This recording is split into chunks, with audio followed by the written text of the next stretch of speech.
Hello મિત્રો, સ્વાગત છે તમારું જુલીસ કિચનમાં। આજે આપણે બનાવીશું નવરાત્રિ અથવા તો વ્રત ઉપવાસમાં ખાઈ શકાય તેવી ફરાળી કટલેસ।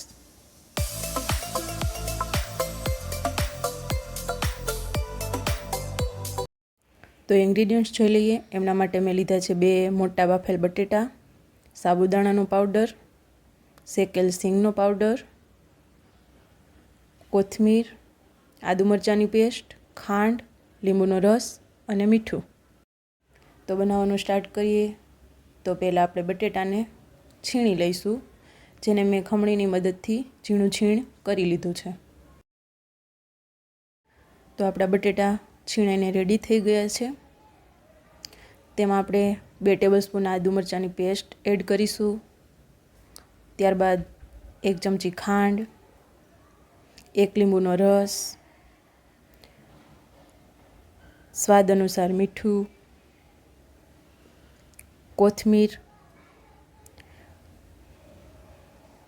અને 4 ટેબલસ્પૂન શેકેલી સિંગનો ભૂકો એડ કરી આ બધું સરખું મિક્સ કરી લઈશું।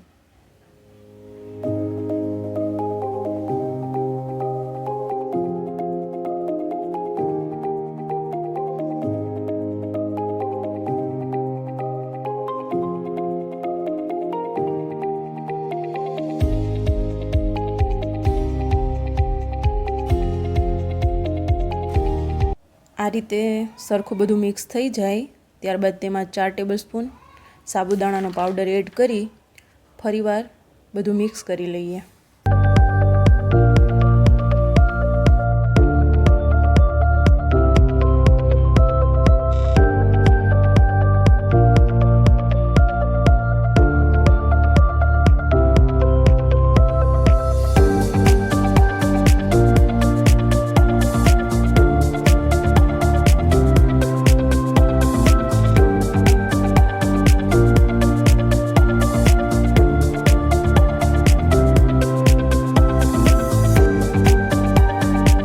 તો બધી વસ્તુ મિક્સ થઈને તમે જોઈ શકો છો કે કટલેસનું મિક્સર આ રીતનું બાઇન્ડ થઈ ગયું છે।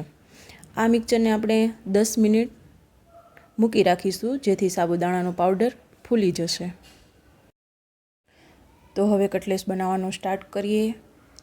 તો પહેલાં કટલેસને વાળવા માટે હાથમાં થોડું તેલ લગાવી લેવાનું। ત્યારબાદ થોડું મિક્સર હાથમાં લઈ તેને આ રીતના રાઉન્ડ કરી ત્યારબાદ તેને કટલેસ મોલ્ડથી શેપ આપી અને પ્રેસ કરી લઈએ અને આ રીતના હાર્ટ શેપ આપી દઈએ।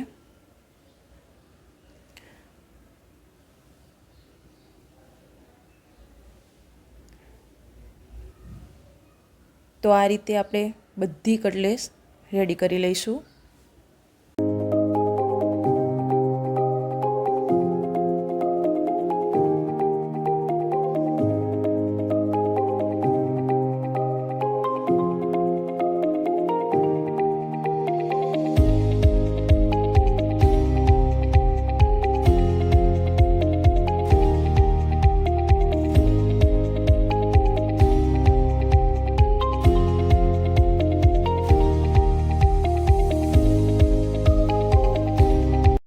તો આપણી બધી કટલેસ વળાઈને રેડી થઈ ગઈ છે।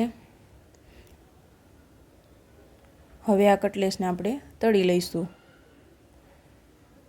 તો ગેસ પર તેલ ગરમ કરી લઈએ। તેલ ગરમ થાય એટલે તૈયાર કરેલ કટલેસને તેલમાં તળી લઈએ।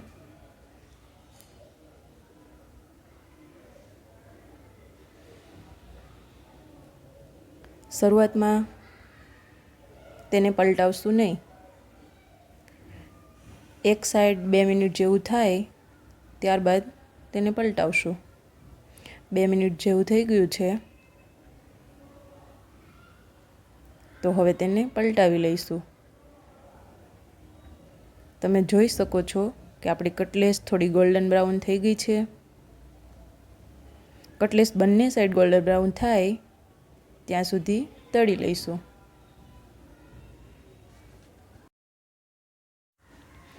આ કટલેસને આપણે મીડિયમ ફ્લેમ પર જ તળીશું, જેથી કટલેસ અંદરથી કાચી ના રહે અને બહારથી એકદમ ક્રિસ્પી થાય।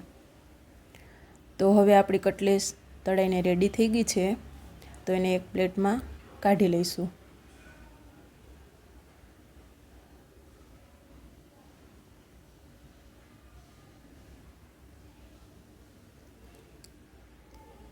તો તૈયાર છે આપણી ફરાળી કટલેસ, જે આપણે નવરાત્રિ કે વ્રત ઉપવાસમાં પણ ખાઈ શકીએ છીએ.